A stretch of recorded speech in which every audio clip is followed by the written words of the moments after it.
Google સર્ચમાં તમારી વેબસાઇટનું title બાયરને convince કરવાને બદલે બોરિંગ લાગે છે? ગૂગલ સર્ચમાં રિઝલ્ટ્સ જે ટાઇટલ અને ડિસ્ક્રિપ્શન દેખાય છે એને મેટા ટાઇટલ અથવા મેટા ડિસ્ક્રિપ્શન કહેવાય છે. મોટાભાગના મેન્યુફેક્ચરર આ બ્લેન્ક રાખે છે અથવા રેન્ડમ ઓટો જનરેટેડ ટેક્સ્ટ રહેવા દે છે.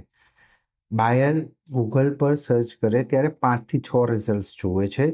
તમારું ટાઇટલ બોરિંગ, અનક્લિયર અથવા ઇનકમ્પ્લીટ હશે તો કોમ્પિટિટરનું ટાઇટલ ક્લિયર, એટ્રેક્ટિવ અને ટ્રસ્ટવર્ધી લાગે છે તો guest who get the click? Obviously તમારો કોમ્પિટિટર. સાચી વાત એ છે કે બાયર તમારી વેબસાઇટના કન્ટેન્ટ પહેલાં તમારા ટાઇટલ ડિસ્ક્રિપ્શનને જજ કરે છે. એ લાઈન જે ડિસાઇડ કરે છે કે ક્લિક કરવું કે સ્કીપ કરવું. મેટા ટાઇટલ ડિસ્ક્રિપ્શન લખવા માટે ₹1નો ખર્ચ થતો નથી, ફક્ત 5 મિનિટનું કામ છે. છતાં ક્લિક અને રેન્કિંગ બંને વધારે છે. ફ્રીમાં મળતો સૌથી પાવરફુલ એસઈઓ ફિક્સ, જેને 80% ઓનર્સ ઇગ્નોર કરે છે. સૌથી મોટી ભૂલ, વેબસાઇટ તો બની ગઈ છે ને વિચારીને મેટા ટાઇટલ ડિસ્ક્રિપ્શનને કોઈ ધ્યાન આપતું નથી.